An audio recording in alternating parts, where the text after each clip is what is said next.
नमस्ते। सब घटवासी परमात्मा को प्रणाम। सदगुरु का आगमन होने से मनुष्य जन्म सफल हो जाता है। सदगुरु का आगमन होने से मनुष्य की आध्यात्मिक प्रगति होती है। तो ऐसा ही कुछ मेरे साथ भी हुआ। मेरे जीवन में अब सदगुरु का आगमन होने वाला था। तो अब मैं आप सभी को इस वीडियो में बताऊंगी कि कैसे मेरे जीवन में सदगुरु का आगमन हुआ और कैसे मैं इस आध्यात्मिक मार्ग में आगे बढ़ने लगी। तो आज रात में सो रही थी। मैं सो तो रही थी, लेकिन भीतर से जैसे मैं जाग रही हूँ ऐसी मुझे अनुभूति हो रही थी। तभी मुझे भीतर कुछ दृश्य दिखाई पड़ा। उस दृश्य में मुझे बड़ा हिमालय दिखाई दिया। हिमालय के दर्शन हुए, और जब मुझे हिमालय के दर्शन हुए तो जैसे मुझे पहले अनुभूति होती थी कि जब भी मुझे हिमालय के दर्शन होते थे मेरे हाथों में और पैरों में वाइब्रेशंस मिलने लगते थे, तो वैसा ही आज हुआ।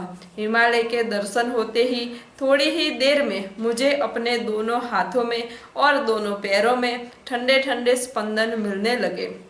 मैं वो दृश्य एकाग्रता से देख रही थी। हिमालय के दर्शन हो रहे थे। फिर उस हिमालय में से कोई महापुरुष मेरी ओर आ रहे हो ऐसा मुझे दिखाई दे रहा था, लेकिन वो बहुत दूर थे, इसलिए मुझे स्पष्ट नहीं दिखाई दे रहा था कि वो कौन है। फिर वो धीरे धीरे मेरे नज़दीक आ रहे थे, और जैसे जैसे वो मेरे नज़दीक आ रहे थे प्रकाश बढ़ रहा था। उनका तेज इतना विशाल था। फिर वो धीरे धीरे करके मेरे एकदम नज़दीक आए, और मैंने ध्यान से देखा तो मुझे पता चला कि अरे ये तो कोई और नहीं, ये तो वही अलौकिक बाबा है जिनके दर्शन मुझे पहले भी हो चुके हैं। तो वो मेरे एकदम नज़दीक आए और मैंने उनके दर्शन किए। फिर उन्होंने अपना हाथ उठाया, और ऐसे अपना हाथ उठाया कि जैसे वो मुझे कुछ आशीर्वचन देना चाहते हैं, वो मुझे कुछ कहना चाहते हैं। तो उन्होंने अपना हाथ उठाया और फिर वो बोले कि अब समय आ गया है। मैं ध्यान से सुन रही थी कि अब समय आ गया है, तुम्हारे जीवन में भी अब सदगुरु का आगमन होगा, ऐसा उन्होंने कहा और अपना हाथ उठाया और मुझे आशीर्वचन दिए। फिर थोड़ी देर बाद वो अदृश्य हो गए, लेकिन अभी भी मुझे हिमालय के दर्शन हो रहे थे, इसलिए अभी भी मुझे ठंडे ठंडे वाइब्रेशंस की अनुभूति हो रही थी। फिर कुछ देर बाद हिमालय भी अदृश्य हो गया, और फिर मैंने थोड़ी देर बाद आंखें खोली। जब मैंने आंखें खोली और घड़ी में देखा तो मैंने देखा कि अभी तो रात के 3 बजे है, इसलिए मैं लेट गई। मैंने सोचा कि 4 बजे मैं अपने ध्यान कक्ष में जाऊंगी और ध्यान में बैठूंगी। तो सोते सोते मैं यही विचार कर रही थी कि अलौकिक बाबा ने कहा है कि अब तुम्हारे जीवन में सदगुरु का आगमन होगा, तो जरूर होगा, पक्का होगा। इसलिए मैं भीतर से बहुत प्रसन्न हो गई कि अब मेरा मनुष्य जन्म सफल हो जाएगा, मैं आध्यात्मिक मार्ग में आगे बढ़ सकूंगी, क्योंकि अब मेरे जीवन में भी प्रकट सदगुरु का आगमन होगा। ऐसा सोच के मैं बहुत प्रसन्न हो रही थी। फिर ऐसा सोचते सोचते 4 बज गए और मैं मेरे ध्यान कक्ष में गई और ध्यान में बैठ गई।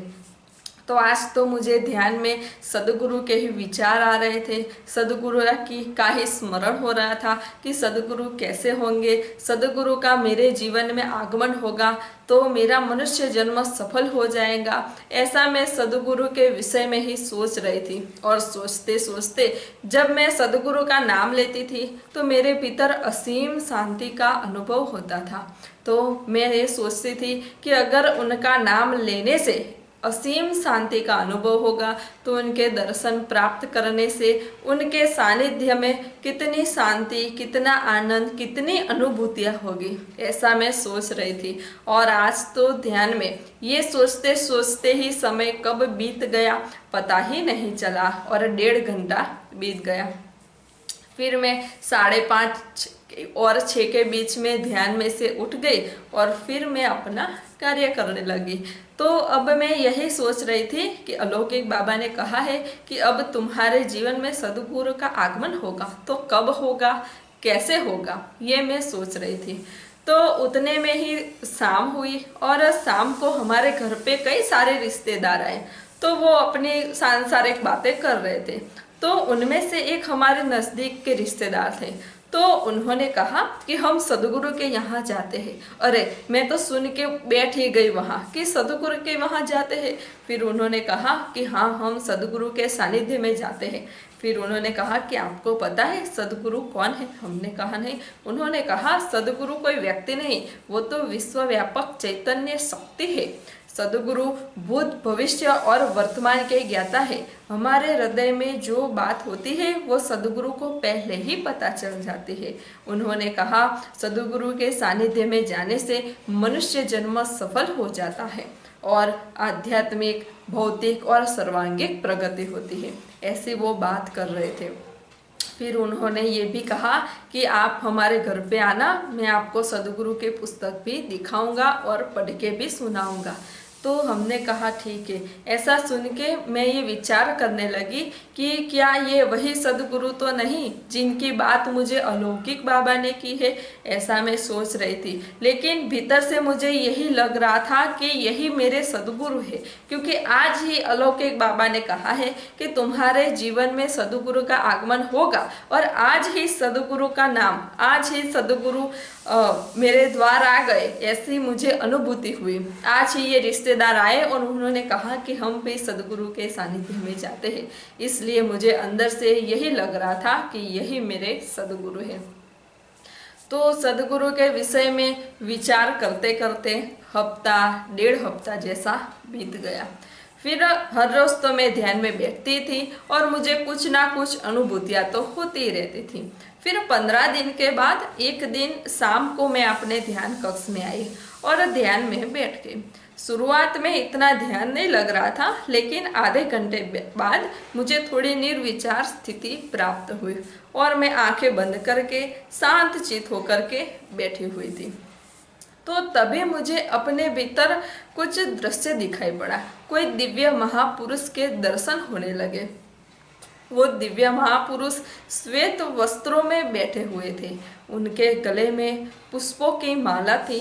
उन्होंने अपने सिर पे पाग बांधी हुई थी और उनके सामने भी पुष्प रखे हुए थे और उनकी आभा अलौकिक थी, तेजस्वी थी। श्वेत आभा थी उनके चारों तरफ और इतने प्रकाशित, इतने दिव्य और अद्भुत उनके दर्शन थे कि मैंने सोचा कि इतने अद्भुत, दिव्य और अलौकिक दर्शन, इतने अद्भुत दर्शन मुझे आज ध्यान में हुए। फिर मैं तो उनके दर्शन ही कर रही थी और मुझे भीतर से इतनी शांति, इतने आनंद की अनुभूति हो रही थी। फिर ध्यान में तो मैं बैठी हुई थी। फिर घंटे बाद जब मैंने ध्यान में से आंखें खोली, तब मैं उनकी छवि मेरे हृदय में बस गई थी। मैंने एक बार उनके सूक्ष्म स्वरूप में दर्शन कर लिए। अब मैं आंखें बंद करके उनको याद करती थी तो मुझे उनकी वही छवि दिखाई देती थी। इसलिए उनको स्मरण करके मैं ये सोच रही थी कि कहीं ये दिव्य महापुरुष, ये चैतन्य महापुरुष मेरे सदगुरु तो नहीं, यही मेरे सदगुरु है। ऐसा मुझे भीतर से लग रहा था, क्योंकि इतने अलौकिक, दिव्य और चैतन्य उनके दर्शन थे। उनकी अलौकिक आभा थी। उनकी आंखों में एक अलौकिक तेज था, दिव्य तेज था, चैतन्य प्रकाश था। और इसी विषय में, सदगुरु के विषय में ही मैं सोच रही थी कि, और परमात्मा से ये प्रार्थना भी कर रही थी कि हे परमात्मा, आपने मुझे सूक्ष्म स्वरूप में तो दर्शन दे ही दिए हैं, अब जल्दी से आप मुझे अपने प्रकट स्वरूप में भी दर्शन दे दीजिए। और मैं अब यही सोच रही थी कि कब सदगुरु का आगमन मेरे जीवन में होगा, कब प्रकट सदगुरु के मैं दर्शन कर सकूंगी। यही सोचते सोचते मैं अपने आध्यात्मिक मार्ग में आगे बढ़ रही थी। तो मेरे ध्यान मार्ग की, आध्यात्मिक मार्ग की आगे की अनुभूति मैं आप सभी को अगले वीडियो में समझाऊंगी। सब घटवासी परमात्मा को प्रणाम।